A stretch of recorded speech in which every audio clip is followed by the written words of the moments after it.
Good morning. Welcome back to another edition of our Anchored in the Word morning reflection. And we're looking at our third part to the study that we've been doing this week in Luke chapter 10, verses 17 through 20. So if you have your Bible, I'd like to invite you to turn there. And we're going to read this passage together, and then we're going to continue in our study. Here's what it says. And the 70 returned again with joy, saying, Lord, even the devils are subject unto us through thy name. And he said unto them, I beheld Satan as lightning falling from heaven. Behold, I give unto you power to tread on serpents and scorpions, and over all the power of the enemy. Nothing shall by any means hurt you.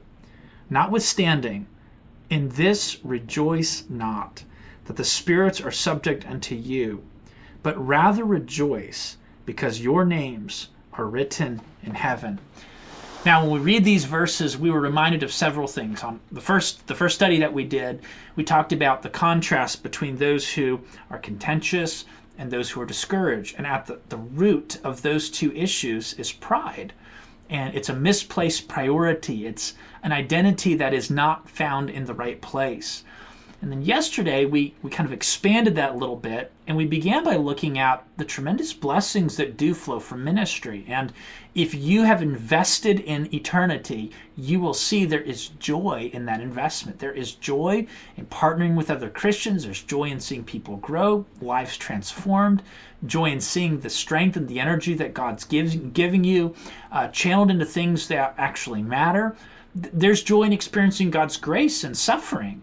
God strengthens us and uses these things for our good. But the warning that we talked about yesterday is that we cannot get to the place, or we should not get to the place, where our joy isn't rooted in the Lord and in the opportunity that He's given us, and we could say the faithfulness and the position that we have, but instead it's in the results. And we're going to expand that a little bit more here this morning as we work into what Jesus says. And so I want you to focus in on what He says in verses 18 and 19 and ask the question, why did Jesus go into this direction? So here's what it says.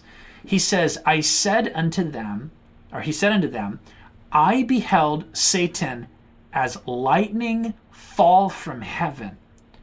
Behold, I give unto you power to tread on serpents and scorpions, and over all the power of the enemy, and on nothing shall by any means hurt you.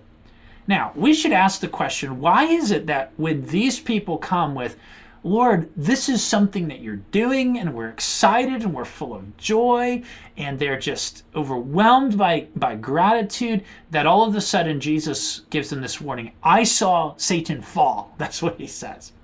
Why does He do that? Well, really what He's doing is He's telling them you've got to guard your heart. When ministry success happens, that is when we must be very cautious.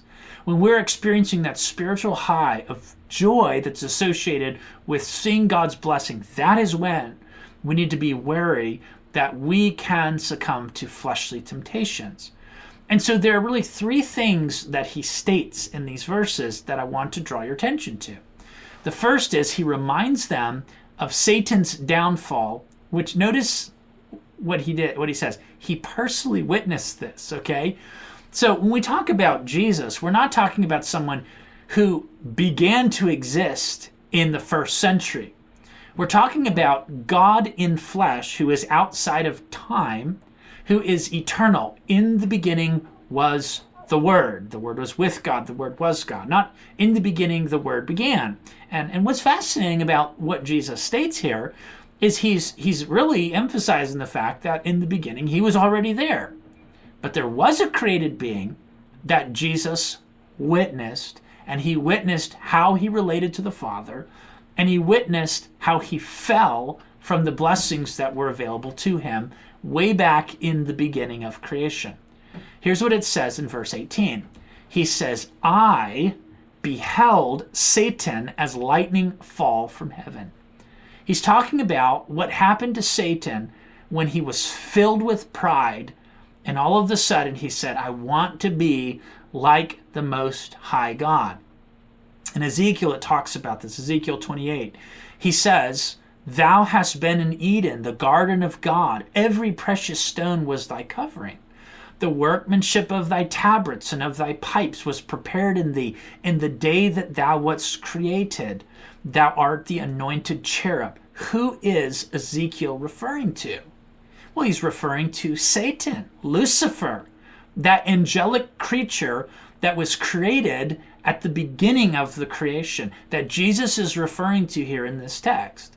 He says, thou wast perfect in thy ways from the day thou wast created until iniquity was found in thee.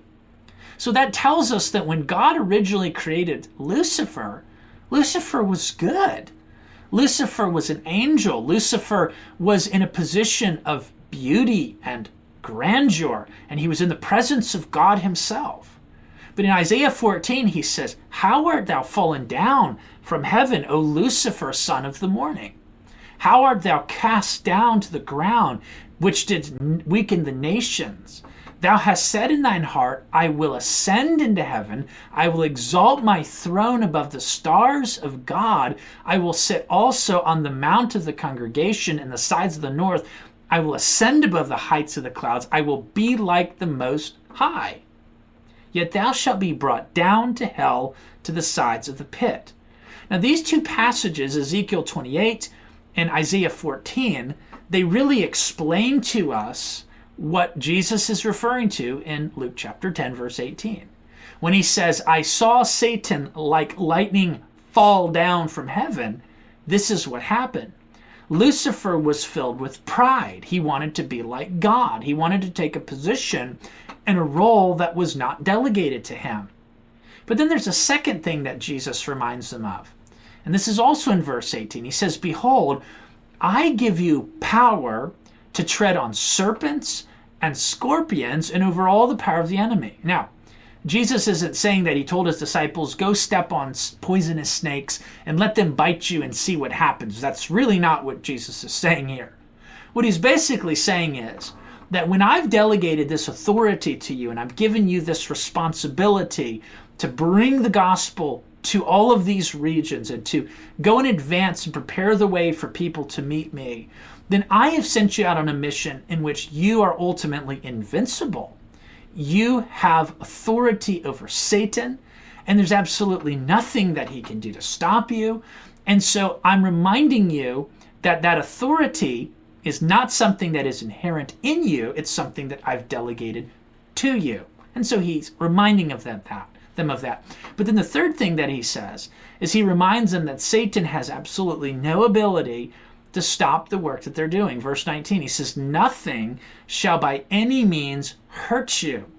This sounds very similar to what Jesus says in Matthew 16, verse 18. He says, upon this rock, that was Peter's statement of Christ, on this rock I will build my church, and the gates of hell shall not prevail against it. He's saying, if I've sent you on a mission, then you're going to fulfill the mission. If I've sent you on this mission and there's resistance to you in this mission, you're going to overcome that resistance. If I've established my church and I'm going to build my church, there's nothing that can stop that. And you get to be a part of that. So the question is, well, why is Jesus reminding them of Satan's downfall and their authority and their power over Satan and the fact that they're essentially invincible as they're doing the work that God's called them to do and that Satan cannot stop what they're doing? Why does he do that? Well, here's the answer.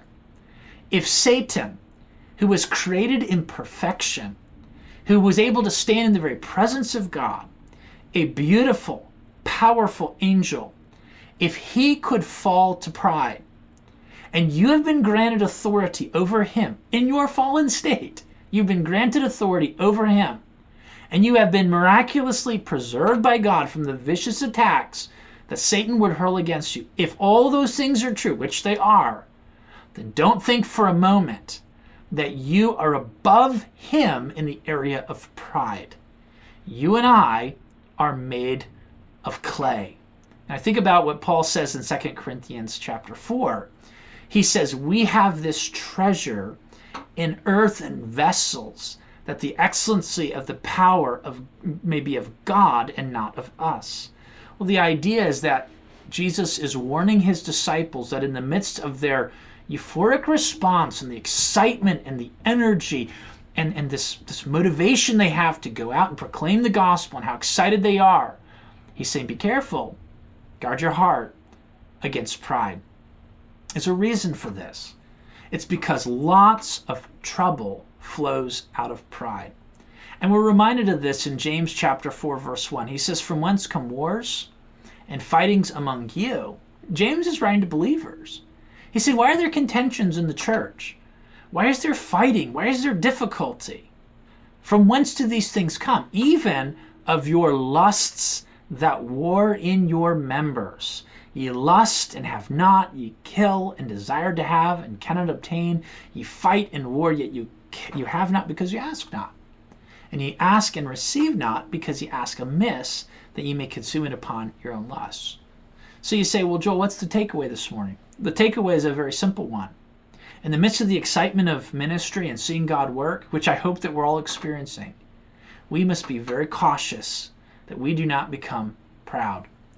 If Satan could fall, then you and I are also susceptible to this same great temptation.